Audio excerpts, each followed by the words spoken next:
જો તમને ઉર્મિઓને શબ્દ દેતા આવડતો હોય તો કાવ્યાનુભૂતિ સંદેશ નારી દર મંગળવારે પ્રગટ થાય તેમાં આપ આપનું કાવ્ય મોકલી શકો. હા, એની અંદર એક સોગંદનામું પણ લખવાનું કે આ મારી મૌલિક રચના છે અને બાકી તમારું આમાં આવી શકે. જેમાંની એકાદી બે આપણે જોઈએ. અલ્પા શાતા મનોહરી તેની ઉપનામ છે, એમને લખ્યું છે નિભાવી લઈએ. વ્યવહારોના વમળોમાં વીંટળાઈ રહેવા કરતાં ચાલને સાચા સંબંધ નિભાવી લઈએ.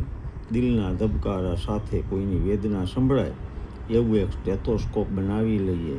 બધાને નીચા દેખાડવાની લોકોની હરીફાઈમાં ચાલ કોઈના જીવનમાં પ્રશંસા પાથરી દઈએ. બીજાની અણઆવડત અવગુણો જોવા કરતાં ચાલ આપણી આવડતો પીછાણી લઈએ. ગેરસમજણનો પર્વત મોટો થાય એ પહેલાં ચાલને અમુક ગાંઠને ઉકેલી લઈએ. મનમાં કોઈની ભૂલો ભરી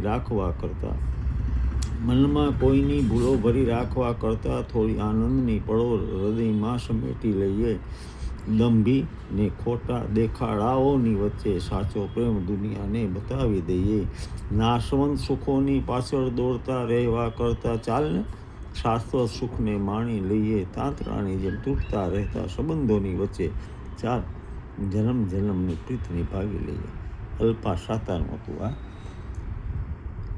જિગીષા પંડ્યા લખે છે, કોણ રોકે છે? કોણ રોકે છે? વરસાદને જાણે ઠપકો આપે છે, વાદળને જાણે વઢતા હોય એવું કાવ્ય છે કે કોણ રોકે છે?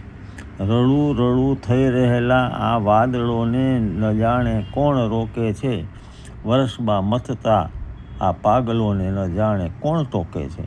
અફાટ અગન જ્વાળાઓ વરસી રહી ઘણા સમય સુધી. હવે દરેક ઝાડ, દરેક ડાળ અને દરેક પાન ઠંડી હવાના ઝોકે છે. પણ આ રડું રડું થઈ રહેલા આ વાદળાને જાણે કોણ રોકે છે? અકળાવતી અફળાવતી ને ગોથે સૌને ચડાવતી લાગી રહ્યું છે આ ભીષણ કાળઝાળ આગ હવે ત્રણેય લોકે છે. જિગીષા પંડ્યા. એક અન્ય કાવ્ય જોઈએ.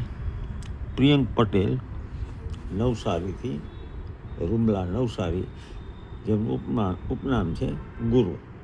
કાવ્યનું નામ છે હૃદયની નિશાળમાં.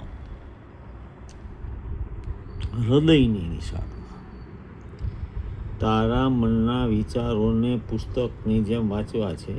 તારા મનના વિચારોને પુસ્તકની જેમ વાંચવા છે. તારા ચહેરા પરના ભાવોને મોતીની જેમ ગણવા છે.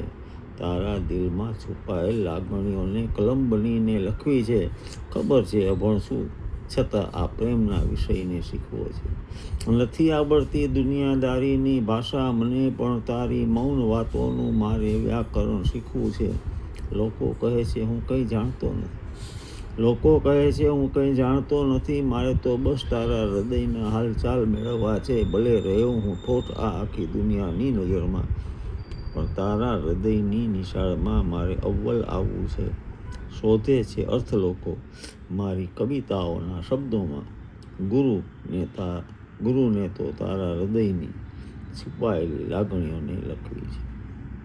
આપ પણ સાહિત્યમાં રસ ધરાવતા હો, કાવ્ય લખતા હો, આમાં મોકલી શકો છો. અન્ય મિત્રોને પણ પ્રેરિત કરી શકો છો. પરિવારમાં કોઈ લખતું હોય તેને પણ પ્રેરિત કરી શકો છો.